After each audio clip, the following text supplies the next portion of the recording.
മുഖ്യമന്ത്രി V D Satheesan അന്ന് പ്രതിപക്ഷത്തിരിക്കുമ്പോൾ ഈ PM ശ്രീയിലടക്കം ഒപ്പിട്ട വേളയിൽ അന്ന് അദ്ദേഹം പിണറായി വിജയനെതിരെ രൂക്ഷമായ വിമർശനങ്ങളാണ് ഉന്നയിച്ചത്. അതിലൊന്ന് പ്രധാനപ്പെട്ടത് എനിക്ക് ഇപ്പോഴും ഓർമ്മയുണ്ട്. മോദിയും അമിത്ഷായും എവിടെയൊക്കെ കാണിച്ചു കൊടുക്കുന്നു അവിടെയൊക്കെ പോയി ഒപ്പിടും. അത് മാത്രമല്ല, ഡൽഹിയിൽ പോയി 90 ഡിഗ്രി കുനിഞ്ഞു നിന്ന് ഒപ്പിടും. ഇങ്ങനെയാണ് അദ്ദേഹത്തിൻ്റെ അന്നത്തെ വാചകം.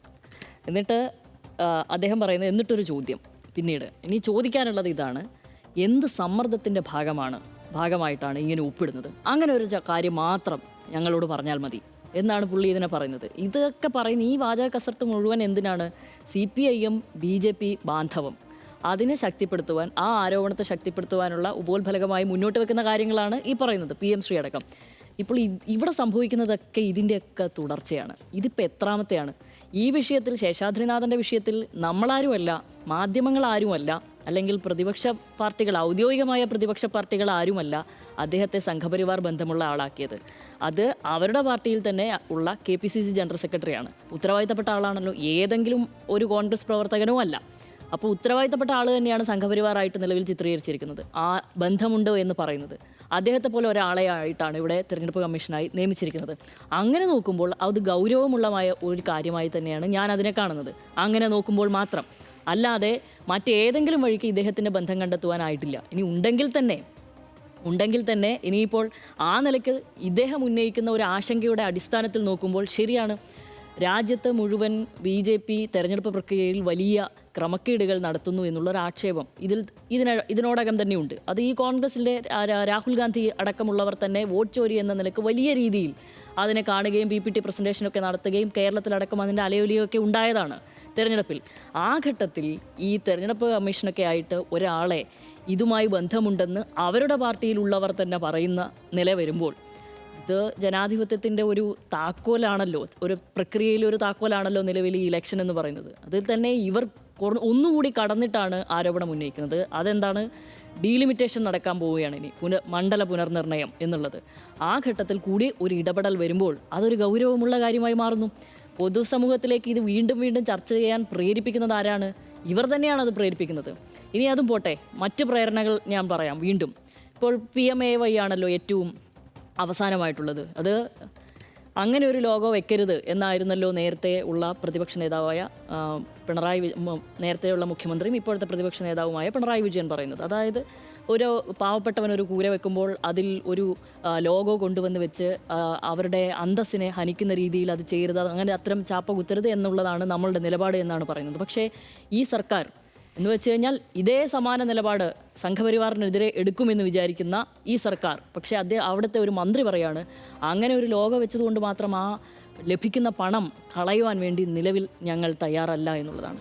ഇതേ മുഖ്യമന്ത്രി വി ഡി സതീശൻ പറയാണ്, അവരുടെ നയങ്ങളല്ല നമ്മൾ പിന്തുടരുന്നത്, കേന്ദ്രത്തിനോട് ഒരു യുദ്ധത്തിന് ഞങ്ങളില്ല എന്നും പറയുന്നു. അപ്പോൾ ആരാണ് സത്യത്തിൽ നേരത്തെ ഈ CPIM BJP ബാന്ധവം തെളിയിക്കുവാൻ വേണ്ടി നേരത്തെ ഈ 90 ഡിഗ്രി കുനിഞ്ഞു നിൽക്കുന്ന കാര്യം പറഞ്ഞ അതേ മുഖ്യമന്ത്രിയാണ് ഈ കാര്യങ്ങൾ പറയുന്നത്? അപ്പോൾ സത്യത്തിൽ ആരാണ് ഈ BJPക്കെതിരെ പോരാടുന്നത് എന്നുള്ളത് വീണ്ടും വീണ്ടും വീണ്ടും തെളിഞ്ഞു വരികയാണ്. നേരത്തെയുള്ള ആരോപണങ്ങളൊക്കെ വെറും ഈ പറയുന്ന പോലെ വാചക കസർത്തായോ ഇരിക്കുകയും അത് നേരെ ബൂമറാങ്ങായി തിരിച്ചു വരികയും ചെയ്യുന്നതായിട്ടാണ് ഞാനിപ്പോൾ കാണുന്നത്.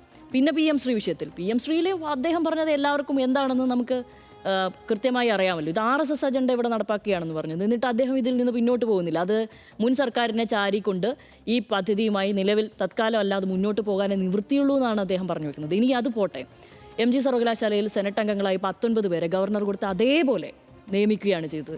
എന്തെങ്കിലും ഒരു ചലനം നമ്മൾ കണ്ടോ? ഇല്ല. ഇനി അടുത്തത് പിന്നെ കാർഷിക സർവകലാശാലയിലാണെന്ന് തോന്നുന്നു ഒരു നിയമനം നടന്നു. അതും സംഘപരിവാർ ബന്ധമുള്ള ആളെയാണ് അവിടെ ഗവർണർ നിയമിച്ചിരിക്കുന്നത്. എന്തെങ്കിലും മിണ്ടിയോ? ഗവർണറുമായിട്ടും ഇക്കാര്യത്തിൽ യുദ്ധത്തിനില്ല ഇക്കാര്യത്തിൽ. പക്ഷേ ഇതൊന്നും മിണ്ടുന്നില്ല എന്നുള്ളതാണല്ലോ. ഇനി സംഘപരിവാർ ബന്ധമില്ല, പക്ഷേ എന്നാലും നിയമനങ്ങളിൽ ചോദ്യം ചെയ്യേണ്ടി വരുന്നത് ശബരിമല കൊള്ളക്കേസിൽ പ്രതിഭാഗത്തിന് വേണ്ടി വാദിച്ച വക്കീലിനെ ഗവൺമെൻറ് ലീഡറായി പുതിയൊരു തസ്തിക സൃഷ്ടിച്ചുകൊണ്ട് ഇവിടെ നിയമിക്കുക. സംഘപരിവാർ അല്ലെന്നേ ഉള്ളൂ, പക്ഷേ പ്രശ്നങ്ങളാണ്. ഞാൻ അതുകൊണ്ട് ഇതെല്ലാം ഒരു തുടർച്ചയായിട്ടാണ് കാണുന്നത്. തുടരെ ഒരേ ചായ്വുള്ള എന്ന് വെച്ച് കഴിഞ്ഞാൽ സംഘപരിവാർ എന്നിടയിലിടയിൽ പറയേണ്ടി വരികയാണ്. ഈ സർക്കാരിൻ്റെ ചില തീരുമാനങ്ങൾ വരുമ്പോഴേ സംഘപരിവാർ എന്ന് ഉള്ളിലുള്ളവർക്ക് തന്നെ പറയേണ്ടി വരിക. പ്രതിപക്ഷത്തിന് അത്ര ജോലി ഇല്ല. ഈ പറഞ്ഞതുപോലെ നിങ്ങൾ സംഘപരിവാറിൻ്റെ നാവായി മാറുകയാണെന്ന് പ്രതിപക്ഷ നേതാവ് പിണറായി വിജയന് ഇപ്പോൾ അത്ര കണ്ട് അങ്ങനെ പറയേണ്ടി വരുന്നില്ല.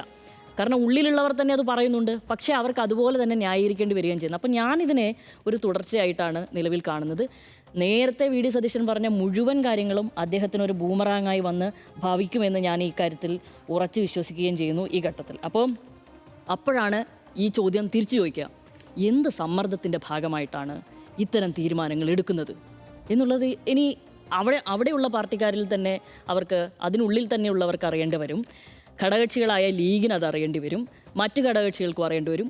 ഉറപ്പായും മന്ത്രിസഭയിലുള്ളവർക്ക് തന്നെ അത് അറിയേണ്ടി വരുമെന്നാണ് എനിക്ക് തോന്നുന്നത്. അതായത് എന്ത് സമ്മർദ്ദത്തിൻ്റെ പേരിലാണ് നിലവിൽ ഇത്തരം തീരുമാനങ്ങൾ കൈക്കൊള്ളുന്നത്, അതിൽ ഉറച്ചു നിൽക്കുന്നത്.